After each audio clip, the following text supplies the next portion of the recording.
What is up, everybody? It's your boy DFS Jimmy back at it again this week for Fanshare Sports, bringing you the early week course preview. We are done with Phoenix. Unfortunately, the party stopped for all of golf for the tour. Really, it's like the biggest party on all of the tour. Congratulations to Ricky Fowler getting it done through the adversity. Fine. If there was ever a course that really owed Ricky a win, it was Phoenix, TPC Scottsdale. Super pumped for Ricky to start off his year with a big win. One he's definitely been close to several times. Really excited to see Ricky Fowler. Tipped him in the article last week. Definitely put on a show Sunday. Really showed his mettle. This is Ricky's year, I feel like. So, not going to get too far in depth, but great job by Ricky last week in Phoenix, getting it done, taming the 16th hole, taming the crowds in Phoenix, and silencing some haters by converting a 54-hole lead. So big ups to Ricky Fowler. This week we are on to Pebble Beach, the Pro-Am, 3 courses, one of the most iconic landscapes in all of golf, one of the most iconic golf courses. You see behind me just... There's only a few places on all of Earth that you could build a golf course in a more remote location. This is basically Clint Eastwood's backyard. Clint Eastwood's a big supporter of this event. Monterey Bay, Monterey Peninsula, Spyglass Hill, and of course, Pebble Beach golf links. Behind me, one of the more iconic stretches of holes in Pebble Beach, a multi-fairwayed, multi-tiered coastal hole, par 5, followed by a par 3 just over the top of my head. You can see the tee box for the par 3 that goes back down the hill, hitting into the ocean again. We are at... Pebble Beach. So there's a couple of things that go along with the Pebble Beach Pro-Am. First of all, you have maybe some of the most picturesque golf holes in all of the world this week. 3 different courses in play, Monterey Peninsula, Spyglass Hill being the most technical, and then Pebble Beach Golf Links being a nice blend of both. Most of the holes this week are going to be exposed, going to be seaside, very much like what you see behind me. Not a lot to dampen the wind, not a lot to take the teeth out of the wind should it decide to blow this week. So make sure you pay attention to the weather this week. Another factor that kind of lumps in on top of the 3-course rotation, lumps in on top of the weather, is the Pro-Am nature of this event. This is a Pro-Am. It is 54 holes. All golfers this week are going to get 1 round per course. Then there is a 54-hole cut. Top 60 and ties make it through this week. So with the amateurs playing 3 rounds with their professional counterparts, guys, the rounds are really long here. They're really long, like 6-7 hour rounds. Patience plays a big factor in guys that find a way to the top of the leaderboard in this event. This is a really wonky event. It's a lot of fun to watch, a lot of antics, a lot of things that are not necessarily golf related, certainly not professionally golf related, that take place here this week. Players have to contend with a very different set of challenges this week than they maybe do any other week because of the long nature of the rounds, the fact that they have 3 rounds with amateur golfers, a lot of things that are different, a lot of things that add variance to an already really variant sport in this week at the Pebble Beach Pro-Am. So now on top of that, you have 3 pretty difficult golf courses. I mean, Monterey is fairly easy, averages almost a half a stroke under par. Pebble is gettable and it plays under par, but Spyglass plays over par, period. So very technical golf courses, Spyglass Hill. All the greens here, pretty small. All the courses, pretty short. All POA greens. So you've got some consistency between these courses, but really there's a drastic difference in course setup and the way the courses present to these golfers. Depending on the day they play, the weather conditions in which they play, there's a lot of variance that goes into this week. So we're going to dig into the courses just a little bit. I'm not going to go super in depth because, again, the guys are going to be kind of mixing and matching around courses. Weather conditions are going to change, and they got amateur partners all throughout this. So we're not going to spend a ton of time on the course like we normally do. We are going to spend a little bit of time looking at golfers that have had success at this event specifically, because the challenges for this event are unique. not only because of the courses, but because of the setup and the amateur golfers and everything else that they're paired with. So guys that have had success year in and year out here, we're going to take a look at, and we're also going to take a look at guys top tier, mid tier, low tier, whatever, that just don't have success here or just have not had any course history at all here. So again, different event, very unique, a lot of fun to watch on TV, a lot of really picturesque holes, some tough golf though, and a very different setup for these professional golfers. So as you can see behind me, this is a pretty good look at what you're going to get for the rest of the course. Lots of exposed looks. Lots of lots of blind shots, lots of forced carries, as you see here. Just really picturesque golf, but a difficult challenge for these golfers this week, especially for their amateur partners. One thing to note, though, they do set the courses up a bit easier because of the amateur golfers. The rounds already take a long time. They don't want them to take any longer than they have to. So they do make the pins a little more accessible. The greens tend to be a bit slower than they would be otherwise. So there are some things that make it a bit easier, a bit more attackable for some of the professional golfers. But at the same time, some difficult courses to play. And again, keep an eye on the weather this week, guys. The weather really does play a factor in these golf courses. So without any further ado, let's go ahead and dig into the courses. One of the things I want to take a look at prior to the scorecards is just sort of how the lengths of holes break out. Because you have 3 rounds, every golfer's guaranteed 3 rounds, 54 holes. 1 round per course, and 2 of the courses are pretty gettable. 1 you can average over par, but to get an idea of maybe how to set up some of your models, to get an idea of sort of what the golfers are going to face on the hole across all 4 days here, you're looking at about 18% of the holes being par 3s under 200 yards. Only 4 holes going to be over 200 yards in the par 3s, but just over a quarter of all the holes played this week are going to be sub 400 yard par 4s. Very gettable. Very scoreable holes. Guys are going to have to take advantage. About 20% of the holes are going to be 400 to 450 yards, and only about 8% are going to be the really long, tough par 4s. Again, this is a pro-am. Amateurs are playing this. They don't want it set up to where these guys are really struggling. They want it to be an enjoyable experience. So we don't have a ton of long par 4s. We do have quite a few short par 5s, 10 par 5s under 550 yards, 14% of all the holes that are going to be played this week. Those are the holes guys are really going to have to score on. You see the number here. Those holes average 3.5 strokes under par on the short par 5s. Guys really need to get after it here. You need to be on your game. They're not prohibitively long or anything like that. So guys really have to take advantage here when they have an opportunity, as well as the 8% or 6 holes that are the longer par 5s.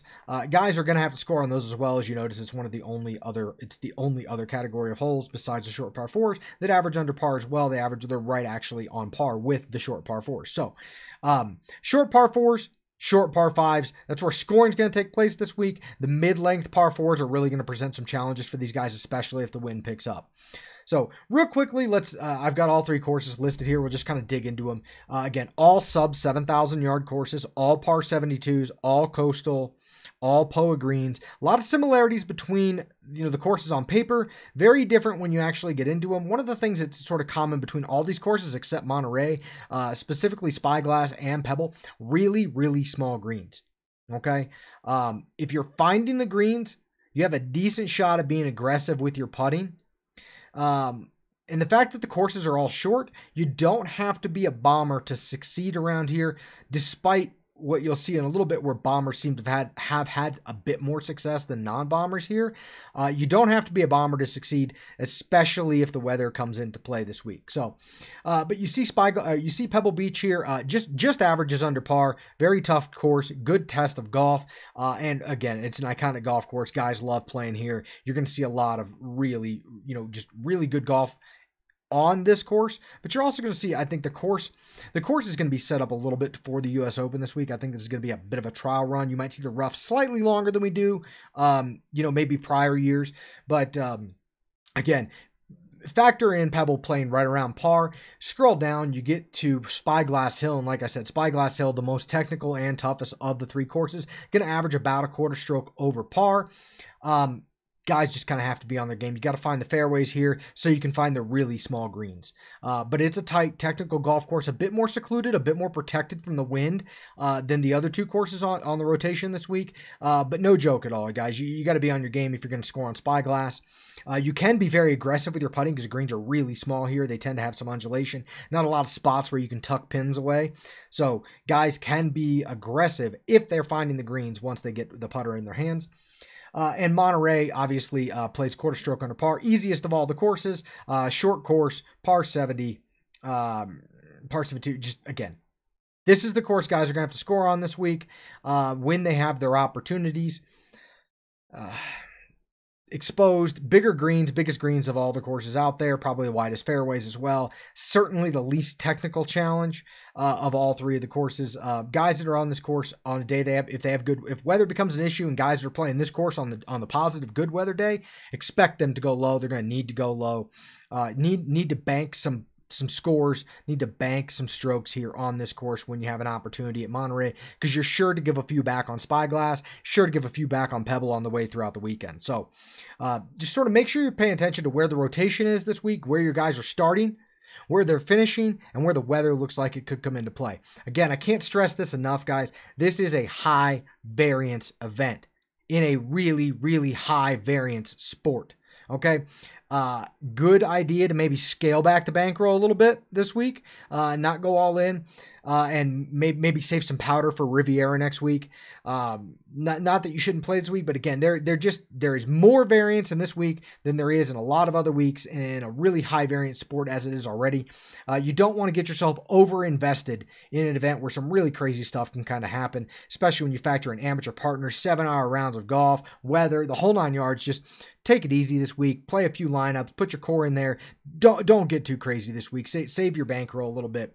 So, but those are the courses, guys. Nothing too crazy. Again, these are courses we've all seen year in and year out. If you've been doing this for any length of time, you're pretty familiar with this event. Otherwise, just know Monterey is where you need to attack. Spyglass is where you got to hang on. Pebbles where you can kind of do a little bit of both.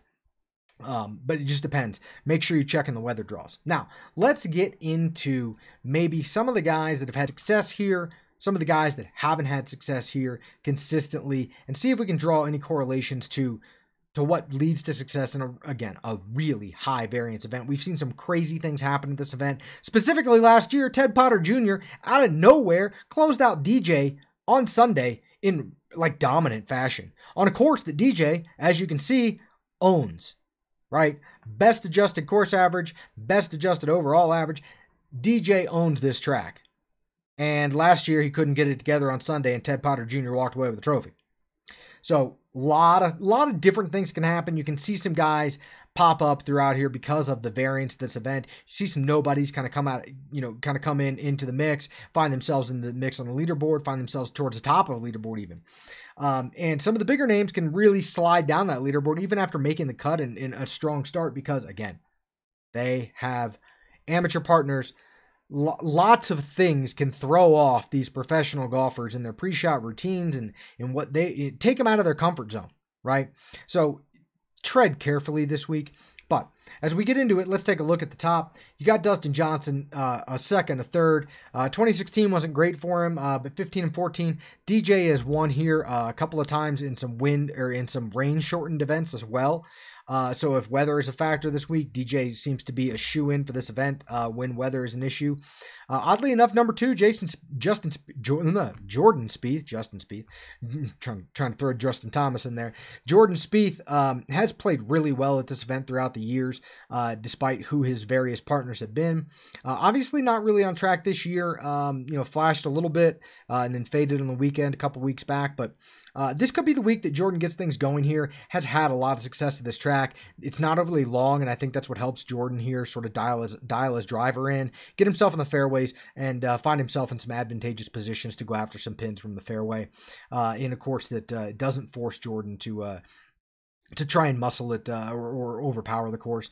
Jason Day, again, another bomber, high ball flight, very similar to DJ in the sense, the way he plays this course, has had a lot of success here. So far, the bomber, high ball flight type of guys have yielded success. The rough tends to not be terribly long around here. Again, the amateurs in the field sort of dictate that. And guys like Dustin and Jason Day certainly have taken advantage of that over the years, not having to find the fairway in order to find the green. So that's kind of how those guys have approached this. You get down this list, though, and we start to see some guys that don't really stick out as bombers, and more stick out as ball strikers or strong wind players. Jimmy Walker, Pat Perez, Brandt Snedeker, Shane Lowry, Patrick Reed. None of those guys are really bombers. None of them have like a super elite approach game, but they all tend to be pretty strong wind players. They all tend to be pretty strong coastal track players. And they all have had some really solid rounds here. Phil's probably a little bit more of a bomber than maybe the rest of this group. He's had, obviously, you see a second, a 65th, a second, a 50th, and a 19th. Mixed bag of results the last 5 years, but a lot of upside for Phil and the way this course plays for him. And Phil, of course, plays great golf in California. At least he has historically in his career. Shane Lowry, coming off a pretty solid Euro Tour event recently, has had some success. I mean, you look at a 50th, that's a no play. A 21st, a 40th, a 15th, and a 43rd. Kind of a mixed bag, but some upside for Shane. But you notice that there's only a few guys in this field that have had consistent top-level success at this golf course. Then the rest of it's just this giant mixed bag as you scroll through of like, hey, we had a great year, and then we didn't play, or we had a really bad year the following year. Not a lot of consistency for golfers finding success at this track. As you scroll down, you see that, one, you got a big chunk of new guys coming in. But Ted Potter from last year. He had a miscut 5 years ago. Then he didn't play the event for 3 years and then notched a victory last year. Same thing. You get Grayson Murray, miscut previous year and an 8th. Followed by Freddie Jakobsen, miscut 5 years ago, and then a 4th. Great putter, good POA putter is Freddie Yak. Same Lucas Glover, miscut and 11th. Sang Moon Bay, miscut and a 15th. You got a lot of polarizing results at this tournament, at this event, and a lot of that I really feel like has to do with the amateurs mixed into the event, and the way that they interacting with their pros, the way that, there's a lot of things that affect a really dialed in game of a professional golfer. And I think it's just really hard to predict this week. So I tend to go a bit lighter this week. I do want to highlight some guys, though, that just have not had any success here or have not ever been able to get anything going. One of the ones that really jumped out to me at the bottom of the list is Charlie Hoffman. These tracks really seem to be set up well for Charlie and for what Charlie does well.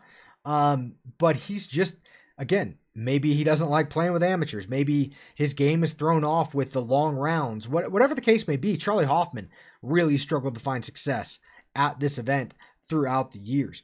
You scroll up and there's not a ton of other big names, but you look at some of these guys that you would think sort of fit this track, and they just don't, like Hunter Mahan, actually. Hunter Mahan's a guy that, and part of this could be because he's just fallen off a little bit, but you would think that this track really suits Hunter Mahan's game. You don't have to be long. Got to find the fairway, got to find the green.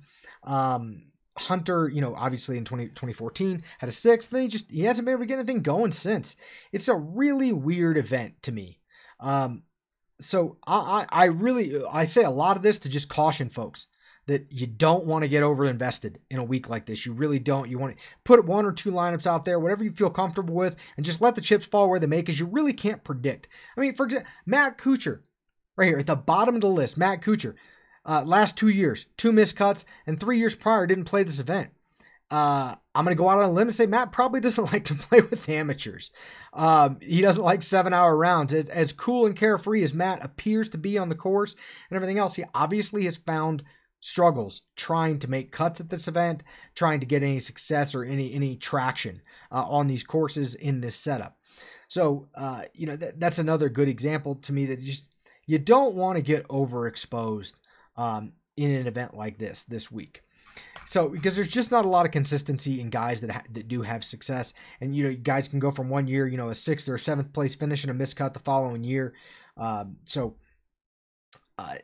if you're going to focus on key stats this week, stats that I'm going to be focusing on is short par 4 scoring, par 5 scoring.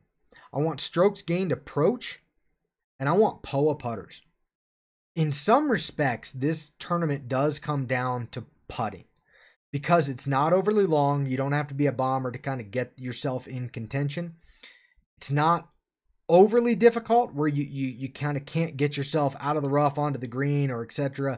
You can find yourself on the green, and maybe sometimes these guys just can't get putts to drop. The average winning score here is 18 under, so you do have to keep pace. You do have to find some birdies, day in and day out, and put together 4 solid rounds of golf. But in the midst of that is POA.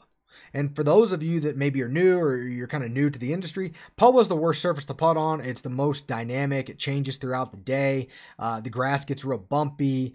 Lip outs happen way more frequently. Frustrations tend to run high on the putting greens with POA. Just a difficult surface to putt on.